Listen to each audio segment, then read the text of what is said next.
Hi friends, how are you? Hope all of you are well, right? Actually, in the previous video, I had just given you the informations about the numericals based on Planck's quantum theory, wave theory, and photoelectric effects. I hope all of you have understand about that numericals. If you are having any doubt related to the numericals, then please drop your doubt into the comment box section so I can understand either it is of wave theory, either it is of photoelectric effect, or Planck's quantum number, right? Or Planck's quantum theory. That is, all of you know very well each and everything I have given you detail in the previous video, and in the previous video I have solved numericals. So today our topic is evidence for the quantized electronic energy levels atomic spectra. In this theory, first of all we are going to understand about the spectrum. Have you heard this word in the 10th standard? Yes? So let's start. First of all, what is spectrum? You may have heard about that when white light is passed through, a prism, it splits into 7 colors, right? It splits into 7 colors. Means this white light is made up of 7 colors. 1, 2, 3, 4, 5, 6 and one more 6. Right? What are this white light? Can you tell me? Violet, indigo, blue, green, yellow, orange, red. Right? Vibgyor. This is white light. What is this? This is white light. And when white light is passed through the prism, it splits into 7 colors, that is Vibgyor. This phenomenon is called spectrum. Right? When white light is passed through a prism, it splits into the 7 color. These 7 color bands are called spectrum. What is this called? Spectrum. Now question is what? Do you know the range of this light? This is called spectrum. Do you know what is the range of these lights? Red color wavelength is maximum. Remember this V, I, B, G, Y, O, R. Now question is what? This Vibgyor violet to red. This red color wavelength is maximum. Maximum wavelength of red color. And maximum frequency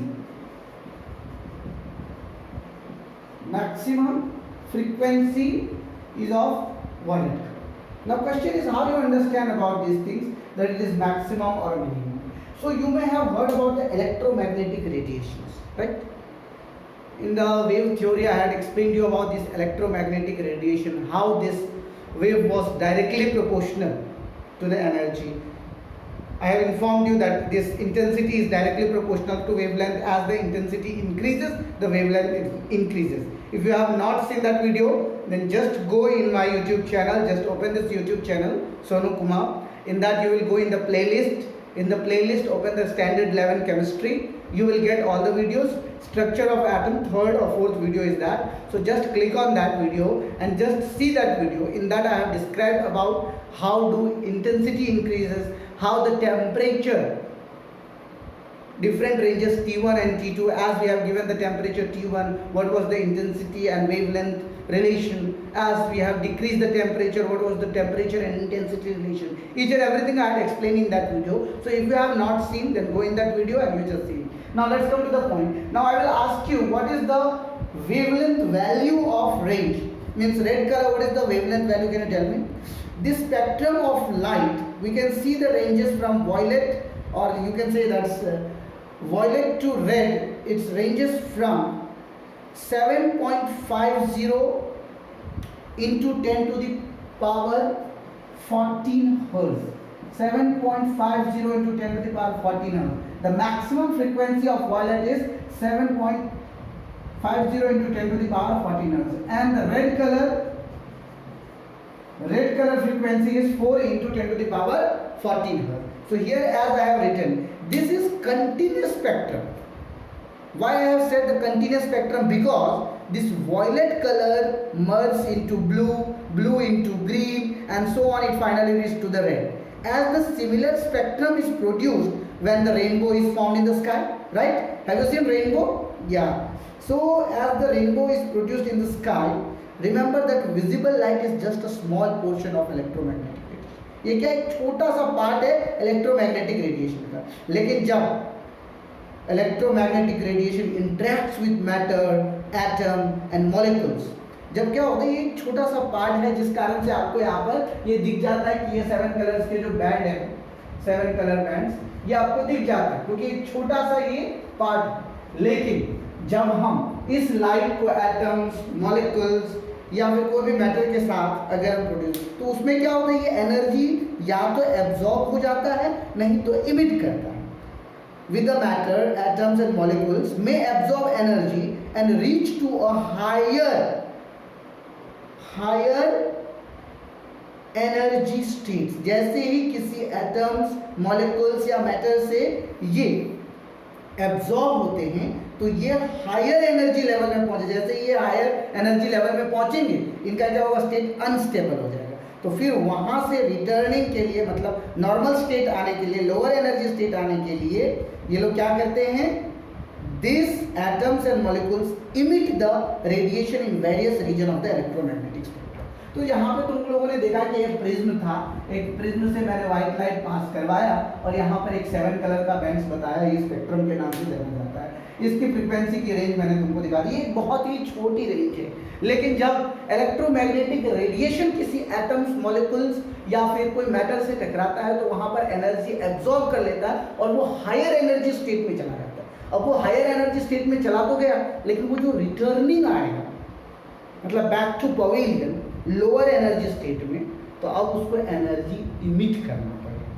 क्या करना पड़ेगा, energy emit करना पड़ेगा। जैसे ये energy emit करेंगे, क्योंकि यहाँ पे तुमने देखा कि एनर्जी एब्जॉर्ब करने के बाद ये हायर एनर्जी स्टेज में पहुंच गए थे। अब वापस इनको अपने ओरिजिनल स्टेट में, ग्राउंड स्टेट में या नॉर्मल एनर्जी स्टेट में आने के लिए इन मॉलिक्यूल्स को एनर्जी रेडिएशन के रूप में इमिट करना पड़ेगा, जिसको इलेक्ट्रोमैग्नेटिक स्पेक्ट्रम कहते हैं। क्या कहते हैं, इलेक्ट्रोमैग्नेटिक स्पेक्ट्रम। याद रखना इस वर्ड को। If anybody ask you what is electromagnetic spectrum, then just remember about this word that when the radiation specially collides with the atoms, molecules or matters, then it reaches from normal energy state to the higher energy state, and for coming back to the lower energy state it radiates in the various region of electromagnetic spectrum। समझ में आया। अब हमारा next topic है emission and absorption spectrum. क्या है हमारा next topic, emission and absorption spectrum. मतलब सीधा सीधा तुमने देखा कि किस तरह से एनर्जी इमिट होगा और किस तरह से एनर्जी एब्जॉर्ब होगा।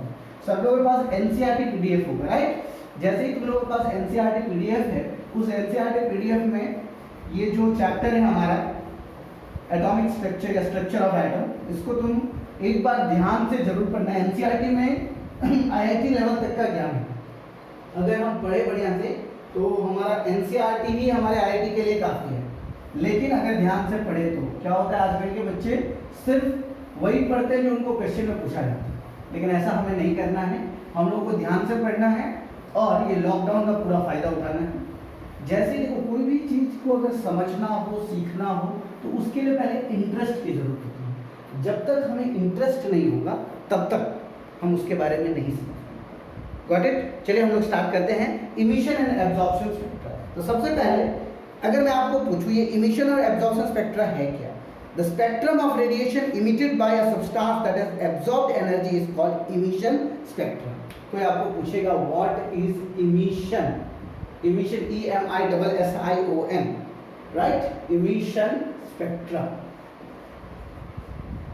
अभी जस्ट तुमको मैंने बताया था, जैसे कोई भी रेडिएशन अगर कोई ऑब्जेक्ट से इमिट करता है, जब वो ऑलरेडी एनर्जी जो एब्जॉर्ब कर चुका था, the spectrum of radiation emitted by a substance has absorbed energy। The spectrum of radiation emitted by a substance that has absorbed energy is called emission spectra। Atoms, molecules, ions that have absorbed radiations are said to be excited to produce an emission spectrum। Energy is to supply by a sample by heating or irradiating it, and the wavelength of frequency of the radiated emitted as the sample given us of the absorbed energy is recorded। सबसे पहले इस चीज को समझो, मैं समझाना चाहता हूँ। अब कोई भी एटम के अंदर में तुम खुद सोचो कि बहुत ज़्यादा एनर्जी ग्राउंड स्टेट से वो एक्साइटेड स्टेट में चला गया। या फिर ग्राउंड स्टेट से वो एक्साइटेड स्टेट्स में जाना चाहता है। कोई भी एटम, जैसे मान लो सोडियम को ही लेना है तो सोडियम को सोडियम प्लस में जाना है। सोडियम का मतलब हो गया वो ग्राउंड स्टेट है, नॉर्मल एक एलिमेंट है जो अपना ग्राउंड स्टेट में है 281, जो तुम लोगों ने 9th स्टैंडर्ड में पढ़ा था, या फिर तुम सीधे बोलो 3s1, 1s2, 2s2, 2p6, 3s1 इसका इलेक्ट्रॉनिक कॉन्फ़िगरेशन है। तो ये 3s1 लेवल में है, ग्राउंड स्टेट में है। अगर ये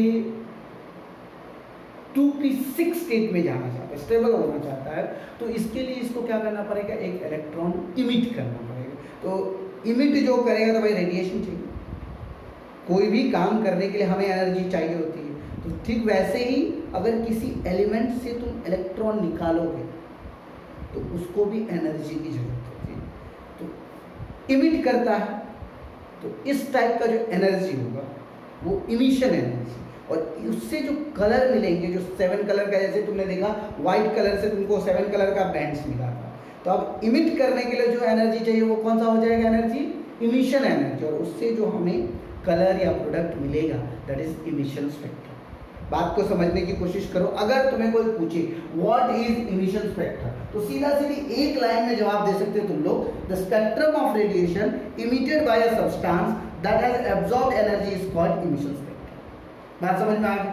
अब आ जाओ, an absorption spectra is like the photographic negative of an emission spectrum. A continuous of radiation is passed through a sample which absorbs radiation of certain wavelengths. The missing wavelengths which corresponds to the radiation absorbed by the matter leave dark space in the bright continuous spectrum.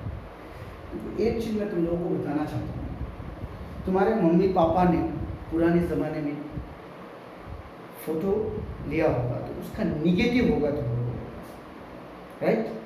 क्योंकि उस ज़माने में आज जितना हम लोग extra talented और extra technology से जो अटैच है, उस ज़माने में नहीं था। जब तुम्हारे मम्मी पापा की शादी हुई होगी या फिर तुम्हारे दादा दादी की शादी हुई होगी, उस समय में निगेटिव वाला एक कैमरा आता था। अभी भी कैमरा आता है, आजकल लोग DSLR लेते हैं, राइट? उस ज़माने में क्या होता था, एक फोटोग्राफिक प्लेट वाला आता था, उसमें निगेटिव का एक रोल होता था। वो निगेटिव में जैसे तुम अभी क्या होता है, हम लोग फोटो खींच लिए डिलीट करते हैं, तो उस ज़माने में ऐसा नहीं होता था। उस ज़माने में क्या होता है, एक बार तुमने फ्लैश किया तो निगेटिव का एक रोल जो है, तुम्हारा एक फोटो का जितना स्पेस होता है उसमें जैसा भी तुमने किया, अब उसको तुम डिलीट नहीं कर सकते। तुम्हारे पास इतना स्पेस है एक निगेटिव रोल में, इतना फोटो तुम उसमें से ले सकते हो। उसके बाद फोटो लेने के बाद हम लोग उसको फोटोग्राफिक प्लेट्स पे साफ कर पाते थे। तो अब वो जो, अब देखो मैं जो बताने जा रहा हूँ इस चीज़ को ध्यान से समझना। अब जो फोटोग्राफिक जो हम लोगों ने फोटो लिया, कभी तुमने सोचा है कि हम जो फोटो लेते हैं कैसे फोटो आ जाता है? जस्ट सपोज देखो, एक एक चीज़ बहुत ही महत्वपूर्ण है। अगर जैसे मैं तुम्हारा फोटो लेना चाहता हूँ, मैंने तुम्हारा फोटो क्लिक किया, कभी तुमने सोचा कि कौन सा रे के कारण मेरे मोबाइल में मेरा फोटो आया, कौन सा रे के कारण मेरा कलर, जो आज पहले ज़माने में ब्लैक एंड व्हाइट क्यों होता था, अभी कलर क्यों होने लगा है?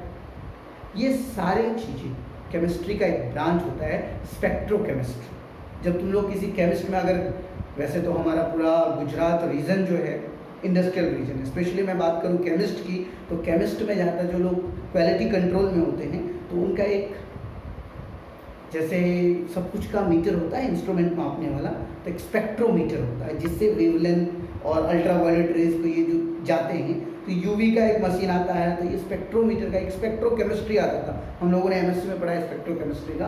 तो उसी तरह से तुम्हें पता चलेगा कि कितना एनर्जी देने के बाद ये कलर या फिर बैकग्राउंड जो है ब्लैक हो जाता है। अभी देखना तुम लोग ब्लर जो कर लेते हो ना DSLR में, ये सारा का सारा कमाल है स्पेक्ट्रोकेमिस्ट्री का। नहीं तो जितने भी कैमरा में ऑप्शन जो आज डेवलप हो रहे हैं, देखना बहुत सारा कैमरा में डेवलप होते हैं, जैसे हर एक, जैसे स्लो मोशन वीडियो बनाते हो, फास्ट मोशन वीडियो बनाते हो, ये सब किसका कमाल है? This is each and everything related to the spectrochemistry. ये मत सोचना कि एक मोबाइल में केमिस्ट्री का क्या यूज़ है, अगर केमिस्ट्री नहीं होता तो तुम्हारा पूरा का पूरा मोबाइल नहीं बनता। Got it? तो चलिए बात करते हैं, जो मैंने तुम्हें फोटोग्राफिक प्लेट के बारे में बताया है, ये एक्चुअली मैं कहना चाह रहा हूँ कि जब भी कोई absorption spectra is just like a photographic negative of an emission spectrum, a continuous of radiation is passed through a sample which absorb radiation of certain wavelengths.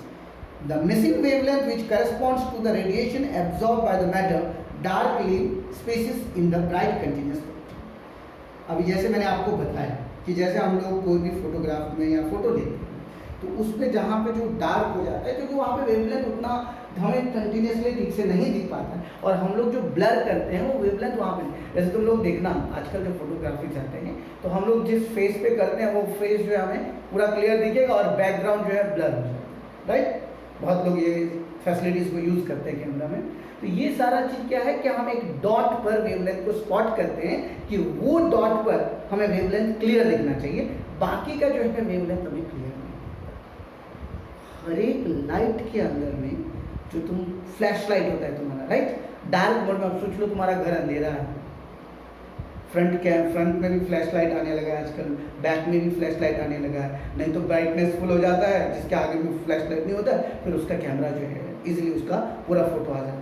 तो ये सारा चीज़ क्या है बेटा, each and everything is related to this wavelength. ये radiation, electromagnetic radiation इतना easy नहीं है। तुम्हें पता है एक जब हम एटीएम से पैसा निकालते हैं ना तो हमारा एटीएम से इलेक्ट्रोमैग्नेटिक वेव्स वहाँ से निकलता है, और ये सारा वेव्स कनेक्ट होता है हमारा सैटेलाइट से, और जो हमें बैंक का हर एक डिटेल, हर एक बैंक का जो अपना सैटेलाइट है उससे कनेक्टेड होता है। कभी तुमने सोचा है कि हम लोग यहाँ पे डालते हैं कैसे पता चल जाता हो? आपको दिखता नहीं, this waves are not visible, but when you study about, जब आप लोग बीटेक में जाओगे, बीटेक में इसके बारे में पढ़ोगे, स्पेशली जो लोग फिजिक्स में, मैकेनिकल या फिर इलेक्ट्रिकल ब्रांच चूज करेंगे तो उन्हें उस समय में बताया जाएगा कि ये रेडिएशन का क्या होता है। It is not a general thing, remember. और हर एक चीज़ का उपयोग हम उपयोग करते हैं, लेकिन उसमें कैसे होता है हम ये इस चीज़ को नहीं समझते। देखो मोबाइल किसी को भी आजकल अनपढ़ गवार को भी दे दोगे ना, भाई ये आपके लिए स्मार्टफोन गिफ्ट, वो इजीली सीख जाएगा कि ऐसे फ्लैश लाइट लेना है, लेकिन फ्लैश लाइट लेने से क्या निकलता है वो अनपढ़ को नहीं पता होगा, वो हमें पता होगा क्योंकि हमने उसके बारे में स्टडी किया। Got it? तो ये सारी चीज़ें आज हम लोग सीखेंगे। जैसे मैंने आपको बताया इमिशन स्पेक्ट्रा में, अब आ जाइए द स्टडी ऑफ इमिशन और absorption spectra is refer to the spectroscopy. एक हमारा टॉपिक ही है स्पेक्ट्रोस्कोपी। इस स्पेक्ट्रोस्कोपी में क्या हम पढ़ेंगे? इमिशन और एब्जॉर्प्शन। किसके बारे में पढ़ेंगे? इमिशन और एब्जॉर्प्शन के बारे में हम पढ़ेंगे। The spectrum of the visible light as discussed above was continuous as all the wavelengths। जैसे आपने अभी देखा था कि मैंने यहाँ प्रिज्म से एक वाइट लाइट को पास कराया था, तो रेड टू वायलेट जो आपको हर एक विजिबल लाइट के रूप में रिप्रेजेंट मैंने किया था। ये जो इमिशन स्पेक्ट्रा है, ये atoms in the gaseous phase on the other hand do not show continuous spread of wavelength from red to white. अगर किसी भी गैसियस एटम से अगर हम पास करेंगे तो हमें ये 7 कलर्स नहीं दिखने वाले, राइट, बिकॉज ये 7 कलर डायरेक्टली एमिट नहीं होंगे। तो ये जो स्पेसिफिक वेवलेंथ होते हैं with dark spaces between such spectra are called the line spectra और एटॉमिक स्पेक्ट्रा। जो आपको नहीं दिख रहा है तो उसको हम लोग कहेंगे लाइन स्पेक्ट्रा और एटॉमिक स्पेक्ट्रा। क्या कहेंगे? लाइन स्पेक्ट्रा और एटॉमिक स्पेक्ट्रा। इस दो वर्ड को बहुत ही ध्यान से पढ़ना। ये क्या है? कोई पूछेगा what is this line spectra और atomic spectra? Such spectra which is passed or which is light is emitted only at the specific wavelength with the dark spaces between the two atoms or in the gaseous phase. So such spectra are called line spectra or atomic spectra. Because of the emitted radiation is identified on the appearance of the bright lines in the spectra. आज जो main चीज है हमारा line emission spectra हम पढ़ेंगे। ये जो line spectrum के बारे में मैंने लिखा है कि आखिर ये डार्क स्पॉट जो हम लोगों को दिखता है उसमें एक्चुअली होता क्या है, तो ये डिस्कशन आज हम लोग लाइन स्पेक्ट्रा में करेंगे। और लाइन स्पेक्ट्रा में ही हमारा एक टॉपिक आएगा, वो होगा हाइड्रोजन एटम का जो अगर वो गैसियस है तो उसमें से कितने लाइन्स निकलते हैं। ये सारी चीजें एक एक चीज जब डिटेल में पढ़ोगे तो ही मजा आएगा। तो अभी जो तुमने अभी जस्ट सीखा है emission spectra, absorption spectra, line spectra और एटॉमिक स्पेक्ट्रा किसको कहते हैं, अभी जो हम लोग पढ़ेंगे वो टॉपिक है हमारा लाइन इमिशन स्पेक्ट्रा। अगर कोई पूछे आपको what is this line emission spectra, क्या होता है? मैंने अभी जस्ट बताया था आपको व्हाट इज लाइन स्पेक्ट्रा और एटॉमिक स्पेक्ट्रा। अगर कोई पूछे आपको what is this line emission spectra, this line emission spectra are of great interest in the study of electromagnetic structure. ये जो है बहुत ही इंटरेस्टिंग स्टडी है इलेक्ट्रॉनिक स्ट्रक्चर के लिए। Each element has a unique line emission spectra. हर एक element का, एक ही एलिमेंट नहीं बोलो, हर एक एलिमेंट जितना भी 118 के 118 एलिमेंट का एक यूनिक लाइन स्पेक्ट्रा होता है कि हर एक एलिमेंट से जब ये लाइट पास करेंगे, इलेक्ट्रोमैग्नेटिक रेडिएशन पास करेंगे, तो उसका जो स्पेक्ट्रा हमें मिलेगा वो यूनिक लाइन इमिशन स्पेक्ट्रम के तौर पर होगा। The characteristics line in atomic spectra can be used in the chemical analysis to identify unknown atoms. In the same way, the fingerprints are used to identify the people. देखो ये जैसे तुम लोग chemistry में जाओ, कौन सा जैसे सॉल्ट का तुमको एनालिसिस देता है, कौन सा एलिमेंट इसके अंदर प्रेजेंट है, ठीक उसी प्रकार से ये लाइन स्पेक्ट्रा से हमें पता चलता है कि ये कौन सा एलिमेंट का लाइन स्पेक्ट्रा है। कभी तुम लोग आधार कार्ड बनाने गए हो तो आधार कार्ड पे क्या होता है, तुम्हारा फिंगरप्रिंट लेता है, और जैसे ही तुम ये फिंगरप्रिंट देते हो ना, तुम कौन हो, तुम्हारा सारा बायोडाटा निकल जाता है, किसके सन हो, कहाँ पे तुम्हारा रेसिडेंशियल एड्रेस है, तुम्हारा फिंगर, मतलब ये जो देख रहे हो जो फिंगर, देखो ये फिंगर के अंदर में तुम लोग समझ जाओ कि ये एक तरह का लाइन स्पेक्ट्रा है। ये दिख रहा है तुम लोगों को, ये फिंगर्स के अंदर में each and everything is related to our chemistry.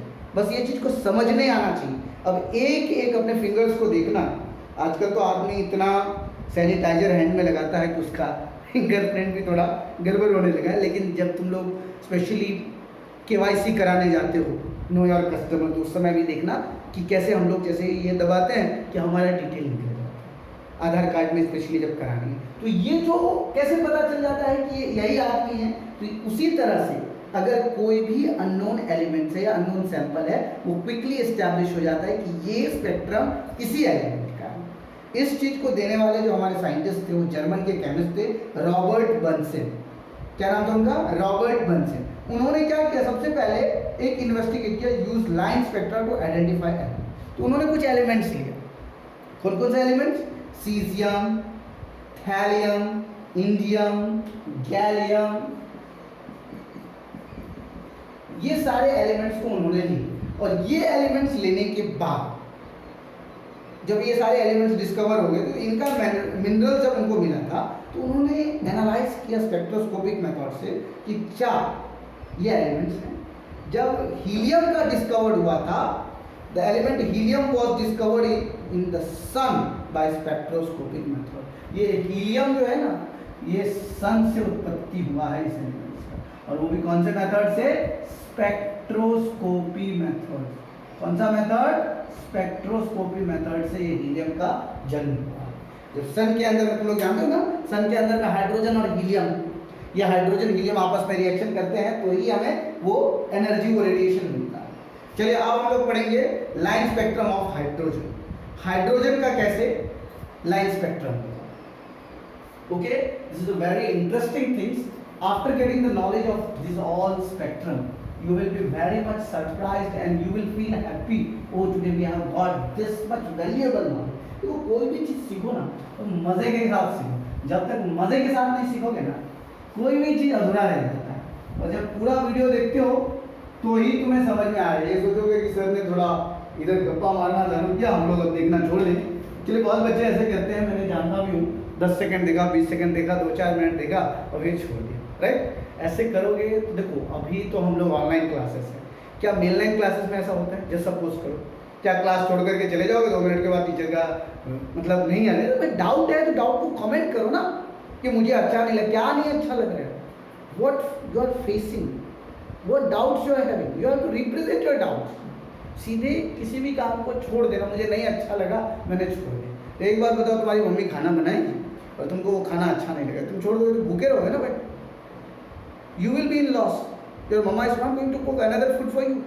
Similarly, if you are not understanding anything, drop your doubts into the comment box section. Don't leave video by the pausing or just rewinding from half to full to half. Don't do like that. Just understand what I am saying. Got it? चलिए, तो आज जो हम लोग topic है line spectrum of hydrogen.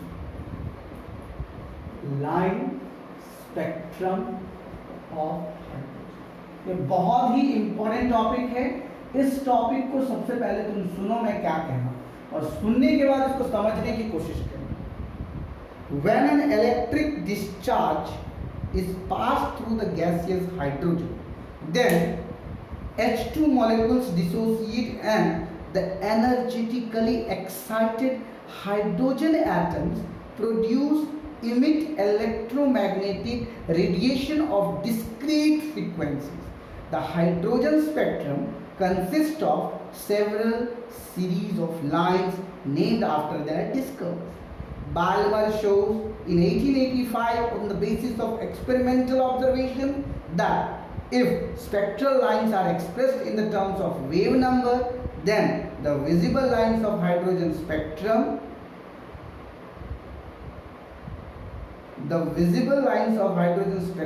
follow the formula wave number is equal to 109677 into 1 by 1 upon 2 square minus 1 upon n2 square centimetre inverse. अब question क्या है, देखो एक हाइड्रोजन एटम को डिस्चार्ज टेस्ट ट्यूब से जैसे पास किया तो H2 गैसियस एटम हाइड्रोजन में टूटी। हाइड्रोजन में टूटने के बाद इसमें बहुत सारे लाइन के सीरीज है, तो जो साइंटिस्ट ने जिसका इन्वेंशन किया उसके कौन कौन से है, Lyman series, Balmer series, Paschen series, Brackett series और पीफंड सीरीज, तो सबका जो नाम था उस हिसाब से आया। लेकिन क्वेश्चन ये आया कि अब ये हाइड्रोजन एटम से इतने सारे लाइन स्पेक्ट्रम निकलते हैं। तुम लोग देखना बेडरूम में हम लोग क्या करते हैं, एक ब्लू कलर का हम लोग, आजकल तो एलईडी का ज़माना आ गया है, तो ब्लू कलर का एलईडी हम लोग करते हैं। कभी तुमने सोचा है कि ये ब्लू कलर में कौन सा एनर्जी रेडिएट होता है? ट्यूबलाइट या एलईडी हम अगर जलती है तो हमें गर्मी क्यों महसूस होने लगती है? देखना अगर बड़ा वाला ट्यूबलाइट होगा तुम्हारे घर में और तुम उसको रात में 11-12 बजे जलाओ, जब सोने का टाइम, देखना तुम्हें इचिंग होने लगेगा बॉडी में। What are the reasons? Have you ever thought? Line spectra is not a general concept. So when a hydrogen gas, ये हाइड्रोजन गैस को एक डिस्चार्ज टेस्ट ट्यूब के अंदर से जब इसको पास कर रहा है, तब ये जो मतलब इसको नॉर्मल स्टेट से एक्साइटेड स्टेट में जब ले गया तो ये जो रेडिएशन की जो फ्रीक्वेंसीज थी ये अलग अलग लाइन सीरीज में। तो बाल्मर साहब ने क्या कहा कि भाई साहब कितने वेव्स निकलेंगे, जो वेव्स का जो फ्रीक्वेंसी है, तो उन्होंने कहा वेव नंबर जिसको हम लोग किससे डिनोट करते हैं, वेव नंबर को हम लोग न्यू मान से डिनोट करते हैं। It is equal to 109677 into 1। Hydrogen का एटॉमिक नंबर कितना है, 1, तो 1 जितना भी एटॉमिक नंबर होगा उसमें +1 कर दो, 1/2 square minus 1/n centimetre inverse. What it, ये उन्होंने फॉर्मूला दिया। किसने दिया था फॉर्मूला? ये हमारे रेडबर्ग साहब ने, इसलिए रेडबर्ग कांस्टेंट के नाम से। लेकिन बाल्मर ने जब निकाला था वो 1885 में इस चीज को बताया था कि ये एक्सपेरिमेंटल से जो वेव नंबर निकला है, कितने लाइंस हैं हाइड्रोजन स्पेक्ट्रम के लिए, तो उन्होंने ये फॉर्मूला दिया 109677 into 1/2 square minus 1/n square. ये जो सीरीज है लाइन का, इस सीरीज को बाल्मर सीरीज कहा जाता है। क्या कहा जाता है? Balmer series. Balmer series. कौन सा सीरीज? Balmer series. क्यों कहा जाता है बाल्मर सीरीज? क्योंकि बाल्मर साहब ने इसको डिस्कवर किया था। The Balmer series of lines are the only lines in the hydrogen spectrum which appear in the visible region of electromagnetic spectrum. ये जो है बाल्मर सीरीज इसलिए कहा जाता है क्योंकि सिर्फ उस समय आप बाल्मर का जो लाइन स्पेक्ट्रम है वही सिर्फ दिखा था, इसीलिए उसको बाल्मर सीरीज। जब इसको इलेक्ट्रोमैग्नेटिक स्पेक्ट्रम जो आप देख रहे हैं, उस समय में एक स्पेक्ट्रोस्कोपिस्ट आए थे, उनका नाम था जॉनेस रिडबर्ग। क्या नाम था? जॉनेस रिडबर्ग। उन्होंने क्या नोट किया, जब हाइड्रोजन स्पेक्ट्रम के अंदर में ये दिख रहा है तो इसको डेफिनेटली उन्होंने क्या किया, ये जो वहां पे मैंने लिखा है 2 स्क्वायर, तो 2 को इन्होंने क्या किया, हाइड्रोजन का सिंस एटॉमिक नंबर 1 है तो उन्होंने एक जनरल तरीके से क्या किया कि भाई साहब ये जो वैल्यू है, आप तो राइडबर्ग ने क्या किया, बस इतना सोचा भाई ये हाइड्रोजन का है इन्होंने कहा देखो इसको आप ऐसे रहने दो 109677 और 1/n1² माइनस 1/n2²। क्यों? where n2 is equal to n1 plus 1, ये दिया वैल्यू। और ये 109,677 है, ये रेडबर्ग कांस्टेंट वैल्यू है। क्यों कांस्टेंट वैल्यू? वहां पर उसने क्या किया था कि एटॉमिक नंबर को हटा करके उन्होंने अपना वैल्यू दे दी, और ये जो वैल्यू दिया इसीलिए ये नंबर को ही 109677 सेंटीमीटर इनवर्स को रेडबर्ग कांस्टेंट कहा है। उसके बाद इन्होंने फर्स्ट 5 सीरीज निकाला था। कौन सा? पहला 5 सीरीज। कौन कौन सा? जब n की वैल्यू उन्होंने 1 से लेकर के 5 तक, 1 2 3 4, इसको कहा लाइमन सीरीज। कौन सा सीरीज? Lyman series, Balmer series, Paschen series, Brackett series और इसको पी फंड सीरीज। ये पांचों का जो वैल्यू आप लोगों ने देखा है, ये पांचों है क्या पता है आपको? The first 5 series of lines that are corresponded to n1 का ये वैल्यू है 1 2 3 4 5। बात समझ में आया? 1 2 3 4 5। तो यहां पर जो आपने देखा, यह hydrogen spectrum Lyman, Balmer, Paschen series से ये ट्रांजिशंस होते हैं। ये उन्होंने अपना दिखाया कि हर एक एलिमेंट का, all of these elements hydrogen atoms has the simplest line spectrum. Line spectrum becomes more and more complex for heavier atom. There are how certain features which are common to all the line spectra, that is line spectrum of element is unique, and the regularity in the line spectrum of each element. The question which arises here is, what are the reasons for the similarities? Is it something to do with the electronic structure of atoms? These are the questions need to be answered. We shall find these answers. Questions provide a key in understanding the electronic structure of this. अब question क्या आया भाई साहब कि भाई साहब ये निकालने की जरूरत क्या है? ये लाइमन, बाल्मर, पास्चन, ब्रैकेट, ये सब क्या जरूरत है निकालने? कहीं इस सब का रिलेशन इलेक्ट्रॉन्स के अरेंजमेंट से तो नहीं है, इलेक्ट्रॉनिक स्ट्रक्चर से तो नहीं है ना। तो ये सारा चीज जब साइंटिस्टों ने अपना निकाला, Lyman series, Balmer series, Brackett series, Pfund series, उसके बाद हमारे बोर साहब आए। बोर साहब ने भाई साहब बोला देखो आप लोगों ने जितना भी ये वेव नंबर निकाला हाइड्रोजन से, तो बोर ने अपना हाइड्रोजन एटम का एक अलग ही मॉडल दिया था। उसने क्या कहा कि नील बोर पहले इंसान थे जिन्होंने एक्सप्लेन किया था कि general features of hydrogen atom structure and it's. उन्होंने अपने थ्योरी में मॉडर्न क्वांटम मैकेनिक्स को एक्सप्लेन किया। मतलब उन्होंने क्या किया था, ये जो स्पेक्ट्रम के बारे में उन्होंने कहा था कि भाई ये मॉडर्न क्वांटम मैकेनिक्स के अकॉर्डिंगली नहीं है, लेकिन इसको जब रेशनलाइज करोगे पॉइंट से, एटॉमिक स्ट्रक्चर से, इसके स्पेक्ट्रा से, तो हाइड्रोजन एटम का जो भी पोस्टुलेट होगा ये हमारे किसने दिया था? नील बोर साहब। पहला उन्होंने कहा था the electron in the hydrogen atom can move around the nucleus in circular path, fixed radius and energy. These paths are called orbits, stationary states और allowed energy states, and this orbits are arranged concentrically around the nucleus. उन्होंने पहला statement दिया था, ये bore का hydrogen atomic spectra के बारे में उन्होंने बताया था कि Bohr's model for hydrogen atom, उन्होंने पहला कहा था Bohr's model of hydrogen atom.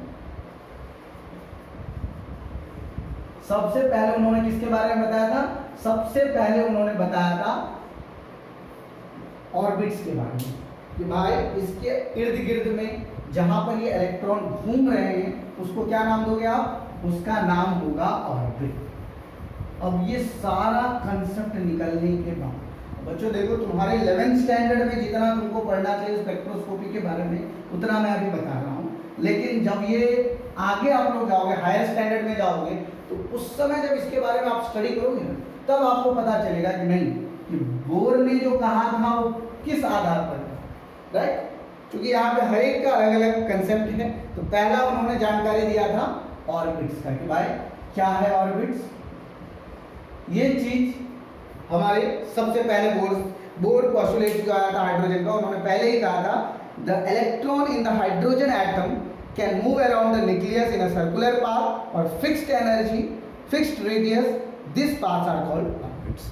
मतलब हाइड्रोजन जो है एक फिक्स पाथ के ऊपर में अराउंड करे, क्योंकि एक ही इलेक्ट्रॉन है उसके पास, तो डेफिनेटली उसका फिक्स रेडियस होगा, उसका फिक्स्ड पाथ होगा, जिसको उन्होंने नाम दिया था ऑर्बिट्स। क्या नाम दिया था? Orbits.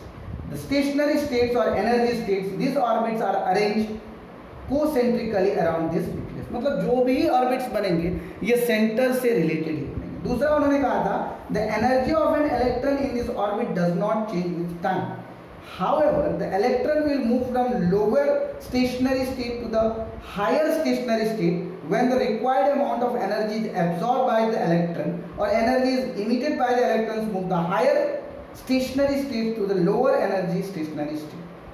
The energy change does not take place in continuously. दूसरा उन्होंने कहा था कि हायर एनर्जी लेवल में ऑटोमेटिकली कोई भी इलेक्ट्रॉन नहीं जाएगा, या फिर लोअर एनर्जी लेवल में कोई भी इलेक्ट्रॉन नहीं जाएगा। क्यों नहीं जाएगा भाई? अब ये जो लेवल्स है, हायर एनर्जी लेवल्स या लोअर एनर्जी लेवल, जैसे मान लीजिए हाइड्रोजन एटम है, ये इसका न्यूक्लियस है, ये इसका रेडियस है, यहाँ पर इलेक्ट्रॉन है अपना रोटेट कर रहा है, तो ऑटोमेटिकली ये जो है सेकेंड ऑर्बिट में या थर्ड ऑर्बिट में नहीं जाएगा। क्यों नहीं जाएगा? क्योंकि उतना एनर्जी इसको नहीं। जैसे एनर्जी चेंज होगा तो डेफिनेटली फिर ये अपना रेडियस से आगे जाएगा, ये जो है एक्साइटेड स्टेट में आ जाएगा, फिर एक्साइटेड स्टेट के बाद वापस अगर इसको जाए तो लोअर एनर्जी जैसे होगा तो कंटिन्यूसली मैनर में ये फिर वापस नहीं जाए। तीसरा इन्होंने कहा था the frequency of the radiation absorbed और emitted when the transition occurs between the two stationary state the differing energy is delta E. उन्होंने कहा था भाई देखो डेल्टा ई एनर्जी क्या होता है याद करो, energy E is equal to h nu होता है, राइट। तो इन्होंने कहा था कि अगर ये जो एनर्जी चेंजिंग होगा डेल्टा ई होगा, तो इन्होंने कहा था फ्रीक्वेंसी का अगर बात करोगे तो यहाँ पर न्यू इज इक्वल टू क्या हो जाएगा E बाई एच, लेकिन अगर एनर्जी चेंज हो रहा है तो nu is equal to delta. Difference in energy जैसे फर्स्ट स्टेट से सेकंड स्टेट में जाएगा तो ये difference in energy delta E का मतलब क्या होगा कि भाई सेकंड जो E2 minus E1, delta E का मतलब क्या होगा कि सेकंड हायर एनर्जी लेवल और लोअर एनर्जी लेवल का जो डिफरेंस है उसी को वो रिप्रेजेंट करता है डेल्टा ई। तो इन्होंने थर्ड पोस्टुलेट में कहा था the frequency of radiation absorb और emitted when the transition occurs between the two stationary state that differ in energy which is denoted by delta. Nu is equal to delta E by h, nu का मतलब E2 minus E1। E1 और E2 क्या है? Energy से lower और higher allowed energy states. ये जो expression है इसी को बोर्स फ्रीक्वेंसी रूल कहा जाता है। क्या कहा जाता है इस एक्सप्रेशन को? Bohr's frequency rule. बात समझ में आ रही है? क्या कहा जाता है इसको? Bohr's frequency rule. अब जो इन्होंने चौथा पोस्टुलेट दिया था, चौथा पोस्टुलेट में इन्होंने कहा था ये जो एंगुलर मोमेंटम तो आप लोगों ने सुना होगा ना, P is equal to mv। तो angular momentum of an electron in an stationary state can be expressed as mvr is equal to nh by 2 pi. mvr is equal to nh by 2 pi where n is equal to 1 2 3। क्या है ये mvr? Angular momentum. देखो p is equal to क्या होता है mv, जो तुम लोगों ने फिजिक्स में 9th स्टैंडर्ड में पढ़ा भी होगा। कौन से चैप्टर में पढ़ा है पता है? Force and laws of motion में तुम लोगों ने पढ़ा होगा, न्यूटन्स का सेकेंड लॉ के बारे में उस समय में बताया होगा तुम्हारे टीचर ने कि p is equal to mv, जिसको हम लोग मोमेंटम कहते थे, राइट। तो यहाँ पर इलेक्ट्रॉन जो अपने एक्सिस पर जो मोमेंटम उसका हो रहा है, एंगुलर मोमेंटम जो हो रहा है, तो मास ऑफ इलेक्ट्रॉन m यहाँ पे मैं इसलिए लिखा दिया कि जो इलेक्ट्रॉन का जो मास होगा v वेलोसिटी और r हमारा चूंकि इलेक्ट्रॉन स्फेरिकल होता है उसका सेंटर ऑफ रेडियस होता है, ये mvr is equal to nh/2 pi n is equal to 1 2 3 4। Thus the electron can move only in those orbits और फिर which its angular momentum is integral multiple of h/2। मतलब उन्होंने कहा कि ये जो है integral multiples of h/2 pi, integrals multiple, ये n जो है integrals multiple of h/2 pi. That is why only the certain fixed orbits are allowed. कोई भी एनर्जी जो है डायरेक्टली नहीं चला जाएगा। बात समझ में आई? The details regarding the derivation of energies of the stationary states used by Bohr are quite complicated and will be discussed in the higher classes. However, according to the Bohr's energy atom, Bohr's ने जो आप कहा था, सबसे पहले इसको ध्यान से सुनना। The stationary states for electrons are number 1 2 3 4। अब उन्होंने कहा देख लो भाई साहब, ये जो n है ये कुछ और नहीं, ये है प्रिंसिपल क्वांटम नंबर। अब ये होते जाएगा, इसका मतलब कौन सा एनर्जी लेवल में है, प्रिंसिपल क्वांटम नंबर। एंड सीधे n को डाल देता हूँ, चलेगा? तो यहाँ पे देख लो आप लोग, ये जो n में लिखा हुआ है एंगुलर मोमेंटम का, तो इन्होंने पहले कहा था कि भाई ये जो है हमारा प्रिंसिपल क्वांटम नंबर। क्या प्रिंसिपल क्वांटम, n का जो वैल्यू है वो प्रिंसिपल क्वांटम नंबर मतलब कौन से ऑर्बिट में है। बात समझ में आया? The radii of the stationary states are expressed in, जो कौन से रेडियस में, अब किस एटम का कौन सा एनर्जी लेवल में है उसको एक्सप्रेस करने के लिए उन्होंने दिया Rn is equal to n square a nought. Rn is equal to a square n square a nought, sorry क्या दिया था, n square a not.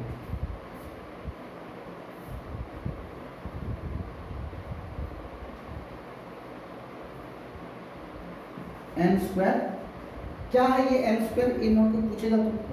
a not जो है 529 पिकोमीटर और ये radius of the first stationery state को ही Bohr orbit कहा जाता है। क्या कहा जाता है? Bohr orbit. कोई पूछे तुमको कि ये a नॉट क्या है, तो ये रेडियस है फर्स्ट स्टेशनरी स्टेट का जिसको बोर ऑर्बिट कहा जाता है, जिसकी वैल्यू 52.9 पिकोमीटर है। कितना है? 52.9 picometre. Normally the electron in the hydrogen atom is found in the orbit, जहां पर n की वैल्यू 1 है। जैसे जैसे n बढ़ेगा तो रेडियस भी बढ़ता जाएगा। जानते हो एनर्जी लेवल बढ़ेगा, एक स्टेट से दूसरे स्टेट में जाएगा तो डेफिनेटली है रेडियस भी क्या होगा, बढ़ेगा। Electron will be present away from the nucleus, मतलब जितना ज़्यादा, जैसे मान लो ये हमारा न्यूक्लियस है, न्यूक्लियस से फर्स्ट एनर्जी लेवल में, तो ये n1 हो गया। अब ये 2 होगा, n2 होगा तो डेफिनेटली रेडियस बढ़ेगा, n3 होगा तो और भी ज़्यादा रेडियस बढ़ेगा। बात समझ रहे हो? तो जितना ज़्यादा n का वैल्यू उतना ज़्यादा रेडियस। अब आ जाओ, the important property associated with the electron is the energy of its stationary state. En is equal to minus RH into 1/n²। En is equal to minus RH into 1/n²। ये क्या है पता है तुम? En और RH क्या होता है मैं बताऊँ। ये RH जो है रेडबर्ग कांस्टेंट है। क्या है? रेडबर्ग कांस्टेंट, जिसकी वैल्यू माइनस या प्लस में ही रखो 2.18 into 10⁻⁻18, 2.18 into 10⁻⁻18, where RH is equal to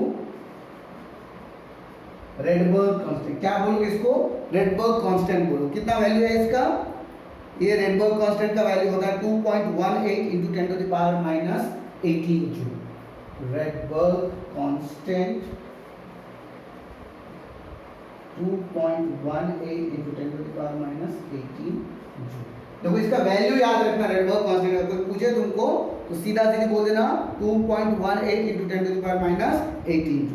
the energy of the lowest state is called ground state. जो पहला स्टेट होगा, कोई भी एनर्जी जो एटम होगा, एनर्जी का जो लोएस्ट स्टेट होगा उसको हम लोग क्या कहेंगे? ग्राउंड स्टेट कहेंगे। क्या कहेंगे? Ground state. इतना याद रखना बच्चों।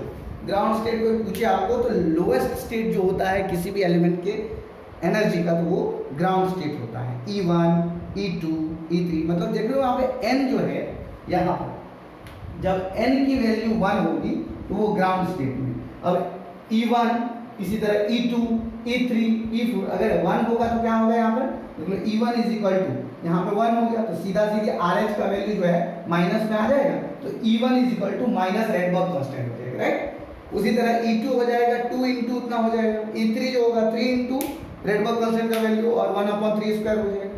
तो ये जो स्टेशनरी स्टेट्स मिले हैं आपको, ये stationery states of energy levels of hydrogen atom, ये रिप्रेजेंट करते हैं energy level diagram.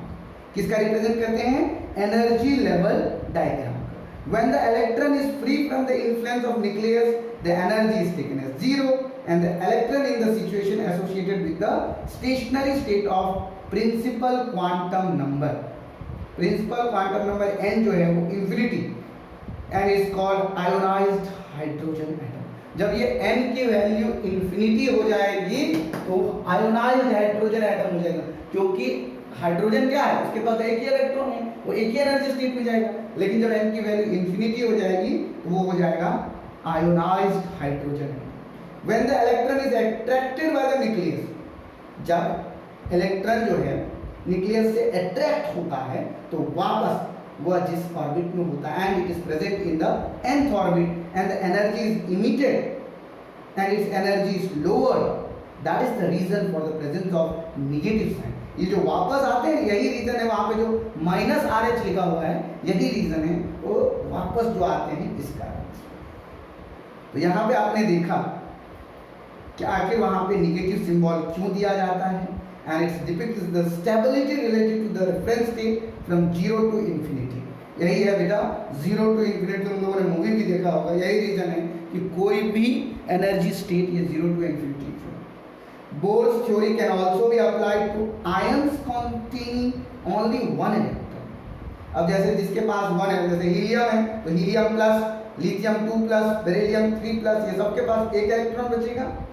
The energy of the stationary state associated with this kind of ions, hydrogen like species, सब का वैल्यू कितना हो जाएगा, En is equal to minus RH into Z square upon 10 square। मतलब special बात करूं मैं तो अगर यहाँ पर जितने भी एक इलेक्ट्रॉन वाले स्पेसीज हैं, कितने, एक इलेक्ट्रॉन वाले स्पेसीज, तो उनका En is equal to सीधा सीधे हो जाएगा, कितना है रेडबर्ग कांस्टेंट का value, -2.18 into 10 to the power -18 into Z square upon n square. क्यों जेड स्क्वायर, तो जेड क्या होगा, सबका अलग अलग होगा, हीलियम का 2 होगा, लिथियम का 2 होगा, लेकिन उसका जो एक्साइटेड स्टेट है helium plus, lithium 2 plus, beryllium 3 plus, लेकिन सबका एटॉमिक नंबर तो अलग होगा ना, तो इसीलिए वहां पर वो जेड लिखा गया है।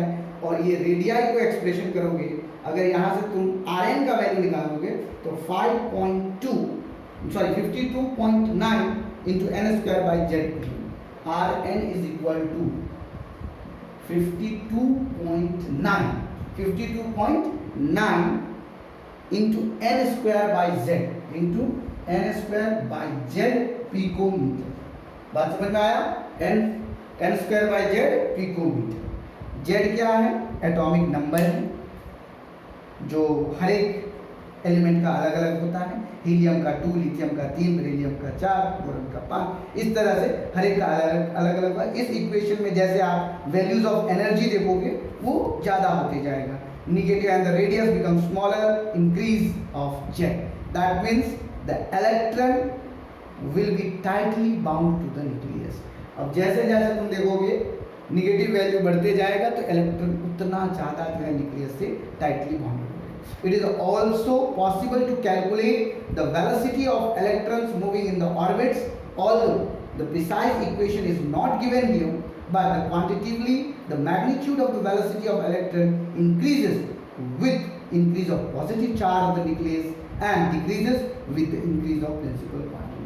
सीधा सीधी समझ जाओ बच्चे, ये n का वैल्यू जितना बढ़ते जाएगा वैल्यू उतना निगेटिव में बढ़ते जाएगी, अगर n का वैल्यू घटते जाएगा तो प्रिंसिपल क्वांटम नंबर घटते जाएगा।